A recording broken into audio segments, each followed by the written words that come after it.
Hello, welcome to the History of Egypt podcast, episode 85, A Clash of Princes.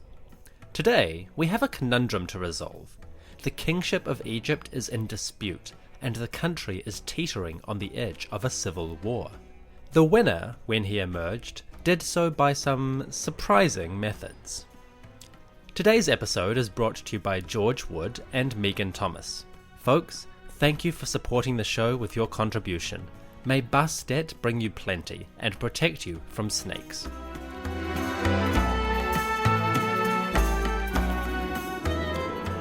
The year was 1418 BCE, approximately. It was a year of mourning, for a great king, Amenhotep II, had passed away, leaving the mortal realm for the kingdom of the dead. Worse, the pharaoh had failed to make his choice of successor clear. So without a path to follow, Egyptians of the royal court were forced to decide amongst themselves.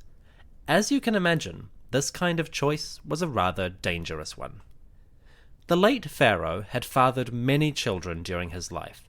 There were at least 8 sons and 2 or more daughters, a smorgasbord of children who filled the palace with life and gave the king a variety of options for the succession. Had he made a definitive choice, Amenhotep II would have been assured of his legacy and the endurance of his household. As it stood, though, things were a lot more precarious. Out of the 10+ children, there were 2 princes who stood above the rest. Both of these sons were physically mature, and both had spent some time outside of the palace, learning about their royal responsibilities. They were also politicized, with allies and supporters gathered around them to help push forward their claim to the throne. We can put together these 2 factions with a little bit of guesswork. You see, once the winner emerged, they went about removing the loser from the historical record. So by looking at figures who have been erased around this time, and those who haven't, we can get a sense of who might have been on each side. Now, I have to stress, this is all very tentative. But we'll try not to let gaps in history ruin a good story. So with that caveat in mind, let's meet our princes and their teams.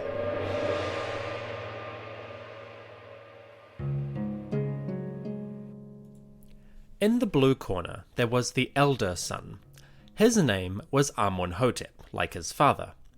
In order to keep them separate, I refer to this prince as Amenhotep Sem. Amenhotep Sem was a capable prince, about 22 years old. He already had experience working as a priest and working in the royal stables. Apparently, his experience had helped him gain the trust, respect, and appreciation of his father. According to records left from this period, Amenhotep Sem was one who, quote, enters before his father without being announced. In other words, the prince was given privileged and unrestricted access to the pharaoh Amenhotep II. For someone looking to take power for himself one day, that kind of closeness must have been immensely valuable, in prestige terms if nothing else. Amenhotep Sem also enjoyed the status of holding political and administrative office. We know, for instance, that he was a Sem priest, a type of priest involved in funerals and mortuary rituals. He was also a chief master of horses, meaning close involvement with the royal stables and the chariots. This was useful training. Not only was experience with chariots and battle maneuvers supremely important for a future pharaoh, this kind of opportunity would also have put Amenhotep Sem in touch with soldiers and officers of the royal army. In other words, it gave him connections to the military class and helped him to bolster his claim to the throne as an experienced military official. Finally, Amenhotep Sem had a strong position thanks to his credentials within the government itself. According to some papyrus fragments from around this period, an 18th dynasty prince named Amenhotep was working as an official in the very important town called Peru Nefer. We have visited Peru Nefer, or Good Travels, before. It was the port/garrison/trading post in the northeast of the country. It was at Peru-Nefer that trading ships, soldiers, and vessels of the royal fleet began their journeys up to Canaan, to Syria, Cyprus, and Crete. It was a very important town, basically, so for Prince Amenhotep to show up here suggests that he was being educated in the crucial affairs of the royal state. Now, full disclosure, there is still some debate about whether these papyrus fragments actually refer to Prince Amenhotep Sem. After all, Amenhotep was a very common name for royal princes, and there were at least 4 kings of this name in the 18th dynasty. So how can we be certain that it's Amenhotep Sem? Well, we're not. But a couple of factors do weigh in the favour of this prince. First and foremost, the town of Peru-Nefer actually began to decline in prominence after the death of King Amenhotep II. This gives us a sort of finishing line for royal activity here. If a prince was at Peru-Nefer, it was probably before the death of that pharaoh. So that helps anchor us in time a little bit. Secondly, and this one is very helpful, we are fairly confident that Prince Amenhotep's political faction counted among its members none other than the governor of Peru-Nefer. Let me reintroduce to you the overseer Ken Amun. Ken Amun, or Amun Ken, depending on whom you read, was a prominent member of the northern government. We met him back in episode 79, where he was overseeing the agriculture, trade, and military garrison of this region.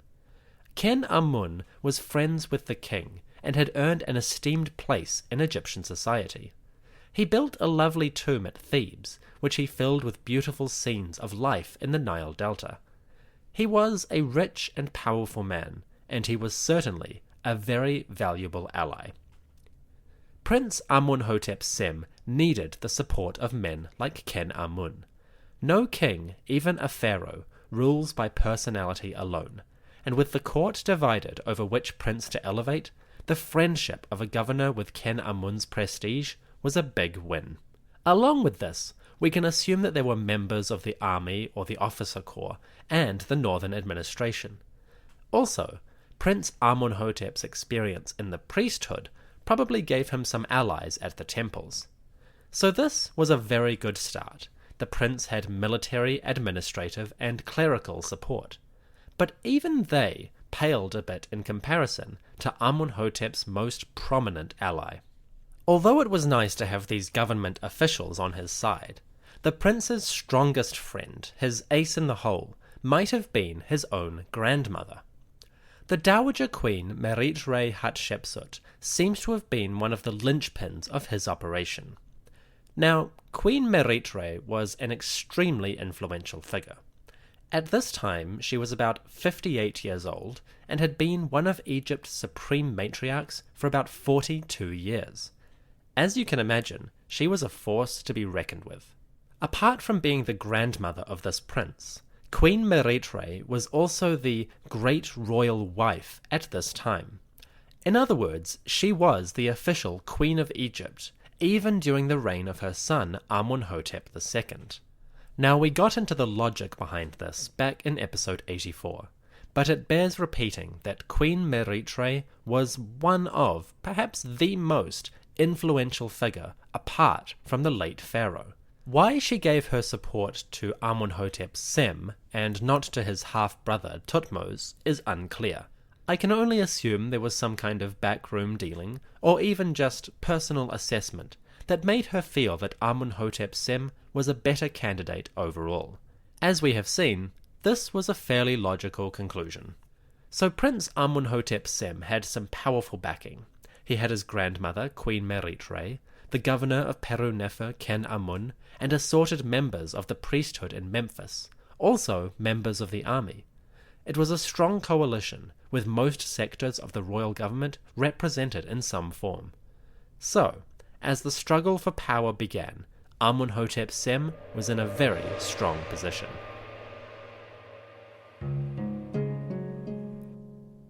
Over in the red corner, the other contender for the throne was the prince named Thutmose.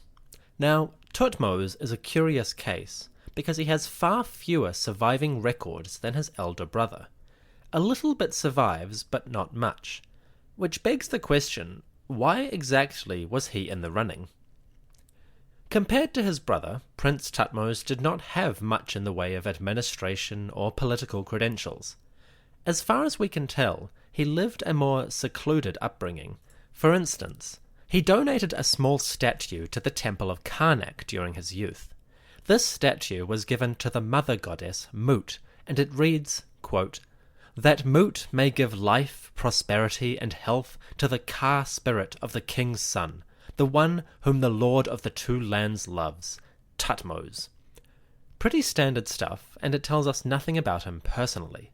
That being said, donating a statue to Karnak might suggest that the prince was, living down in Thebes. If his elder brother was powerful in the north, maybe Thutmose was sent down to the south. Kind of a covering your bases situation. The late pharaoh could not send one son everywhere, so why not send different boys off to different regions for their education? At the very least, it would increase the visibility of the royal household. This little statue to Mut, the mother, also touches on another question about this prince. You see, his mummy survives to this day, and this body suggests that the young man was not particularly healthy. According to forensic study of Thutmose's body, the prince was a frail man. The earliest examinations described him as, quote, extremely emaciated. Coupled with a certain literary reference from this prince's life, it has been proposed that young Thutmose, about 18 years old, was suffering from the condition epilepsy. Imagine, if you will, a young prince. He is sickly, thin, and prone to episodic seizures or spells. He survives childhood and matures into a young man. Inevitably, he, or those who care for him, start to seek some kind of political influence. As a result, the prince is sent to Thebes to spend time in the temples, learn what he can, and remain safely out of the way. The problem was, Thutmose and those who cared for him had plans of their own. Thutmose's faction in the struggle for power was remarkably strong given what we know of his physical health. For starters, there was his mother, Tia. Tia was the widow of Amenhotep II. She was a princess of the realm and an influential woman. Naturally, Tia was not supporting anyone else. When the time came, she threw her weight fully behind her son. In the long run, this may have cost her dearly. Apart from the royal wife, Tia, Prince Thutmose was also backed by his childhood tutor. His tutor was a courtier who had trained the young man and other princes in various matters. This was a man named Heka-Reshu. Heka-Reshu shows up a couple of times in this era, mostly in the guise of tutoring royal children. He doesn't seem to have been too prominent, but his motivation was pretty clear. If Thutmose somehow was successful, Heka-Reshu could expect that the prince would take his old tutor into prosperity with him. On the other hand, Prince Amenhotep Sem probably had little to no relationship with Heka-Reshu. There is no reference to these two having any association. So, when the chips began to line up, the loyalty of that official was pretty secure. Unfortunately, the support of a princess and the support of a tutor weren't going to take Thutmose very far. Up against his brother's assets, including the Queen Mother Meritre, these two supporters were okay, but nothing to write home about. So what was Thutmose's ace in the hole? What was his secret weapon that would enable him to contend with his much more experienced brother? Like I said, Thutmose probably spent quite a bit of his youth down in the city of Thebes. There he would have learned religious lessons at the Temple of Karnak, and perhaps been apprenticed to some officials in the state in order to learn some day-to-day administration. Along the way, Thutmose began to associate with the local politicians, and this is where he found his secret weapon. The ace in the hole for Thutmose's campaign was a man named Amun-Em-Opet. Amun-Em-Opet was the royal vizier of the south, kind of the prime minister of Upper Egypt. He was an influential and powerful man, especially in the city of Thebes and the territories of the south. He was an immensely valuable ally. It seems that the vizier attached his star to Thutmose as soon as he learned of the late pharaoh's death. Amenemopet had been an associate in politics and in friendship with Amenhotep II. Now, we don't know too much about his association with Thutmose, but it does seem that the vizier joined up with his faction. How do we know this? Well, in order to explain that, we first have to explore the actual contest which went down between these two princes. We now come to the crux of this episode, the battle royale between Thutmose and Amenhotep Sem for the kingship of the Nile Valley. Who emerged as the victor? We'll see in just a moment.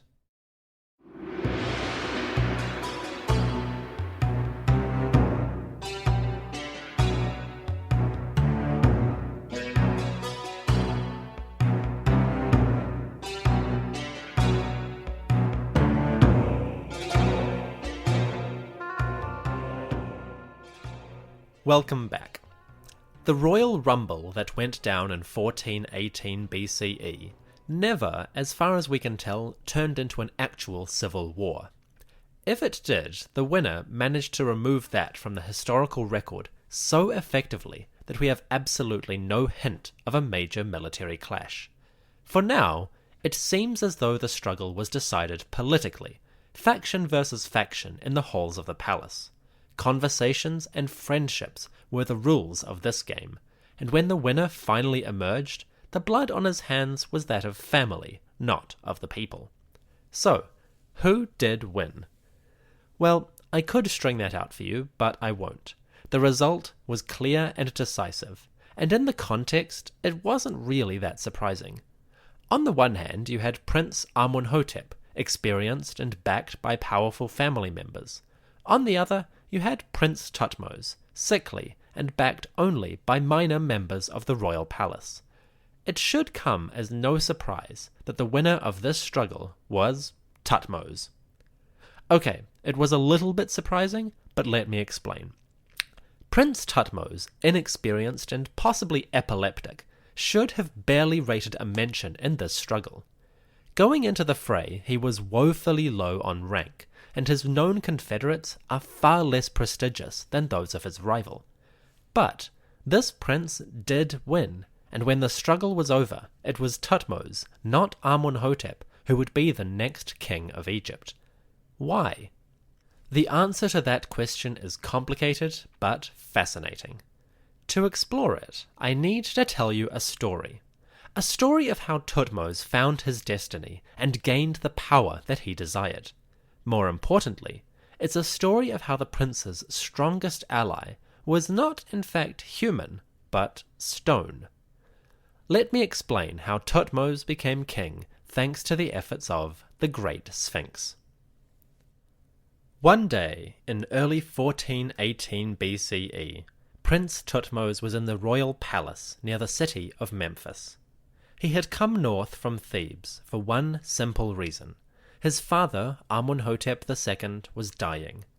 Now, the royal son, about 18 years old and sickly to some degree, was in the middle of a rapidly deteriorating situation.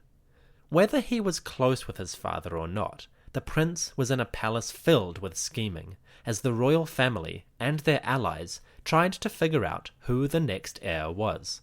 It was a poisonous environment, I'm sure. The young man, sensitive and ill-disposed, needed a break. Thutmose decided to go for a ride. He ordered his servants to fetch a chariot and hitch up the horses. Then he clambered up and held on to the cart while his driver steered the chariot out of the palace, out into the desert, out for a much-needed sojourn. This was an episode he described in a text. Quote, "When His Majesty Thutmose was but a stripling like Horus in his youth, his beauty was like that of the god. Indeed, Thutmose seemed like the god himself. Behold, the prince did a thing which pleased him upon the highlands of Memphis. Upon its northern and southern road he hunted lions and wild goats, coursing about in his chariot. His horses were swifter than the wind." End quote. Now Thutmose, the possibly epileptic, but definitely emaciated young prince was probably not quite the same level of athlete that his father was. The descriptions of hunting and riding at great speed are more about building up an image than actual truth. It's where the prince's tale continues that things start to get really interesting. The roads on which Thutmose travelled that day went up to the desert plateau near Giza. The prince rode here in a direct imitation of his father and grandfather, both of whom had left propaganda describing their joyrides around this area. Of course, there is every chance that Thutmose's story itself is 90% propaganda, but for the sake of understanding the prince's mind, I'm going to temporarily take him at his word. So, Thutmose went riding about Giza.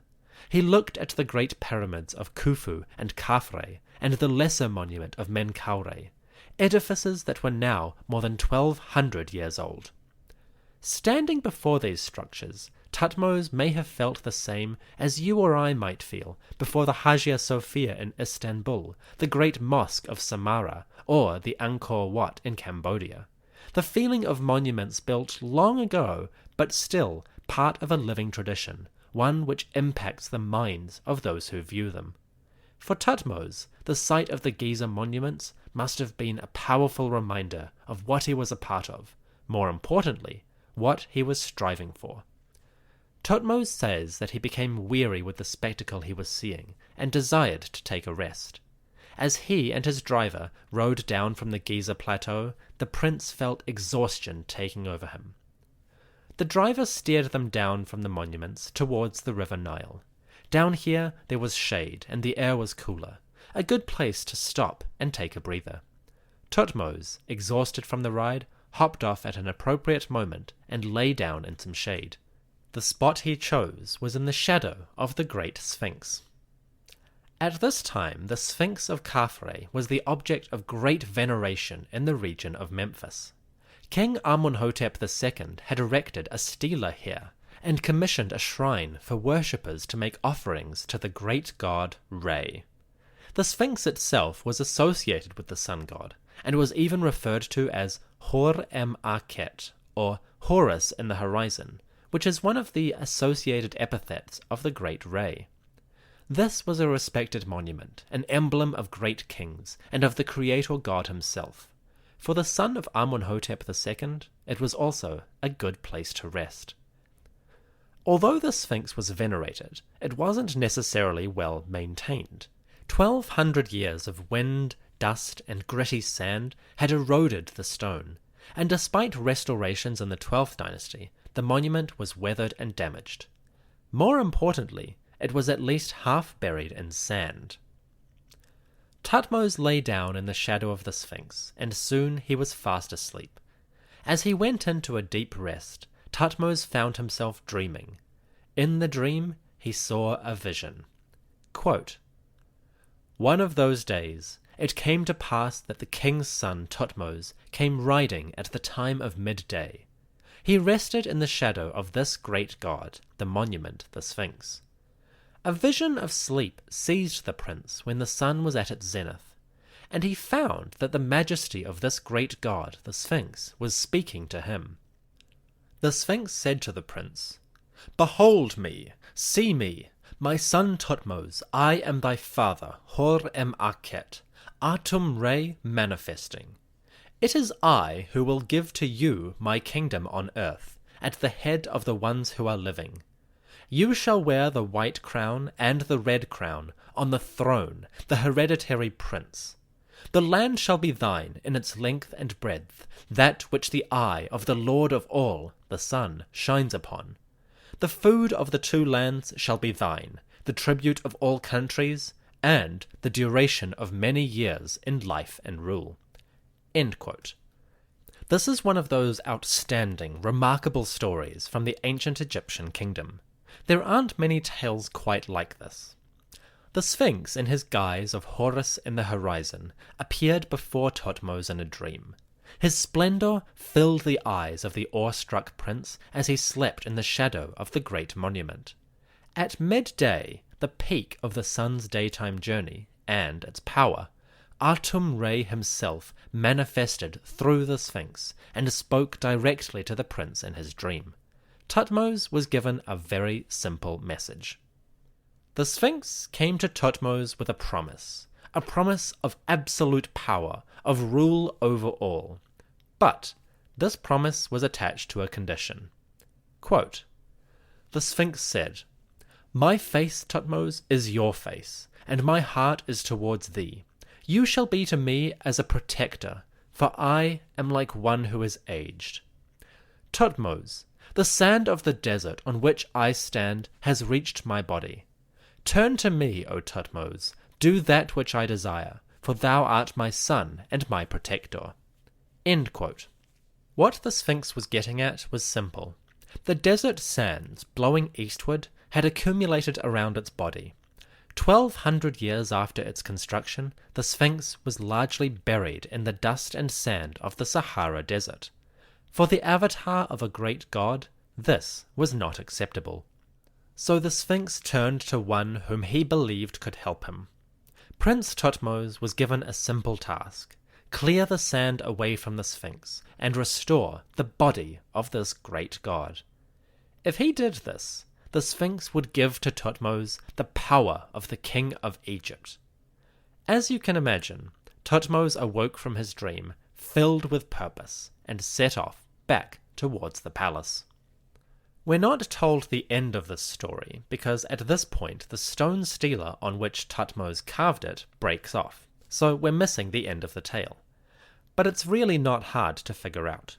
Prince Thutmose gathered a team of labourers and had them set to work on clearing the Sphinx of its sandy burial.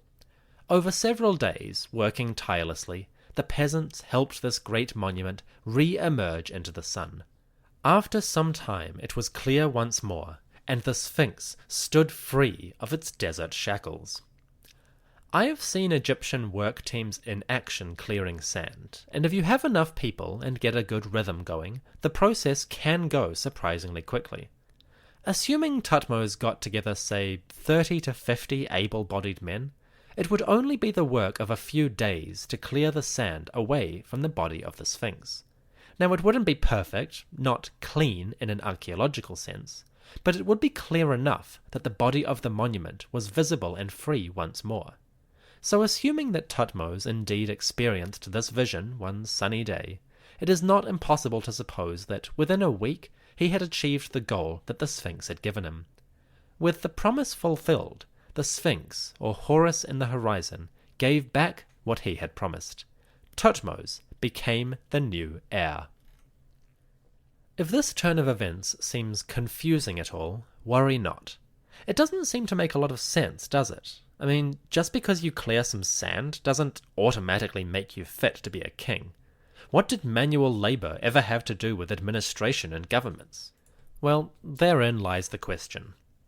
More than anything else, Prince Thutmose's project was a symbolic one. He was making a gesture of the utmost piety, showing his dedication to great gods and tradition by restoring the work of past kings. On top of that, he was helping to build on the work done by his father. If Amenhotep II had commissioned a shrine at the site of the Sphinx, Prince Thutmose added to that by restoring the Sphinx itself. Secondly, we have to consider the symbolism of Thutmose's dream. Assuming, just for the moment, that the prince actually did go to sleep in the shadow of the monument, and actually did experience this vision, well, that was a powerful symbol to the ancient Egyptians. Dreams have power. Whether we acknowledge it or not, dreams influence our day-to-day thinking, and they shape our perceptions or memories in surprising ways. Even more importantly, dreams have the power to impart knowledge. Not necessarily in a mystical way, but in the simple sense that while you are dreaming, your brain takes information that was mostly subconscious and turns it into something immediate, something visible. You know the cliché of a dream where you are falling, that somehow represents a period of stress or fear of death? It's that sort of principle in the ancient world. Obviously, I'm no neurologist, and I've only got the most bare-bones education in psychological theory, but it's not hard to see how the prince, having a dream of the great god himself, might have been rather shook up by his experience. Whether you read this as a divine vision, a simple dream, or even an epileptic seizure, which can actually involve images or visions, the dream of the Sphinx was probably an incredibly powerful moment for the young prince. More importantly, it was powerful to those around him. The ancient Egyptians took dreams seriously, and their priests spent a lot of time deciphering or interpreting them. In particular, dreams that involved communications from the gods were given the utmost credence by the ancients. I mean, if your god is trying to contact you, you don't just ignore that, do you? Belief was powerful, and dreams could communicate that belief with incredible force. It's not hard to imagine that when Thutmose returned to the palace or the temple and spoke of the vision he had received, that the priests of Memphis were astonished by this revelation. Here, a sickly young prince was receiving the will of the Creator himself. What's more, the will of God manifested so clearly, a vision beneath the shadow of the Sphinx, delivered by Re in the horizon. For any priest of the region, especially those serving Re, this must have seemed like the clearest possible message. The royal court may have been divided, but the god had clearly chosen his candidate. It was on this basis that Thutmose managed to make his bid for the throne successful. The decision to elevate Thutmose to power was probably not made quietly. As you can imagine, Amenhotep Sem and his grandmother Merit-Re were having none of it. No matter the vision, Prince Thutmose was inexperienced and probably incapable. On top of that, he wasn't even the elder son. For heaven's sake, people, open your eyes. The kid's probably lying for all we know. I can only assume at this point that Thutmose's driver was trotted out to testify that, yes, the prince had rested in the shadow of the Sphinx, and yes, he had slept restlessly, perhaps even spasming, as if in the embrace of a powerful vision. What's more, had Thutmose not gathered his workmen and cleared the Sphinx? Had he not demonstrated his piety? What did age or experience matter when the greatest task of a pharaoh was to uphold the will of the gods? Sure, Thutmose was young. Sure, he was frail. Sure, he was prone to episodes. But by Re, he was the god's chosen. Opposition could not stand against the will of God, could it? It could not. It is at this moment in history that Prince Amenhotep Sem and his grandmother Merit-Re abruptly disappear from the historical record. We don't exactly know how this happened, but I think we can take a guess. It seems that in the space of a few short days or weeks, Prince Thutmose swept ahead of his rival and secured his victory. Within a short space of time, he was being crowned as the new pharaoh of Egypt. So, please join me, kneel before your king, and hail Thutmose IV.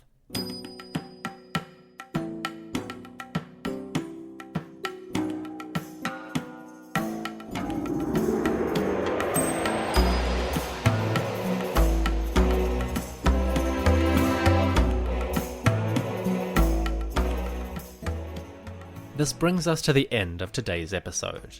The rest of this story properly belongs to the years of Thutmose IV's reign. Suffice to say, as we end our tale in mid to late 1418, the prince has now ascended to the throne of Egypt. Soon, he will take a public ruling name. He will bury his father's mummy in his tomb, and he will begin the work of ruling the kingdom.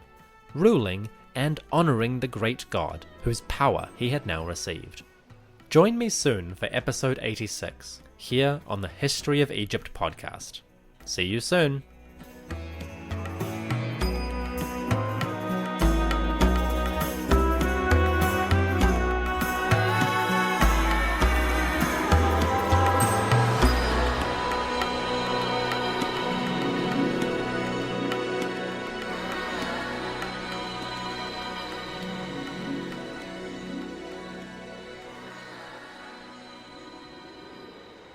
Hi again. Just a couple small things before we go.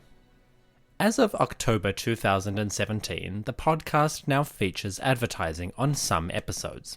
Now this is part of our arrangement with Acast, who host the show for free in exchange for some light advertising.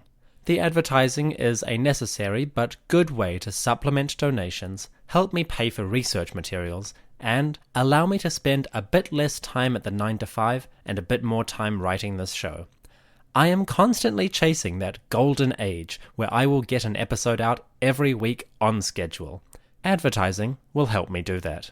Now I realize this is not ideal for everybody, so if you have any concerns or questions, please email me at egyptpodcast@gmail.com.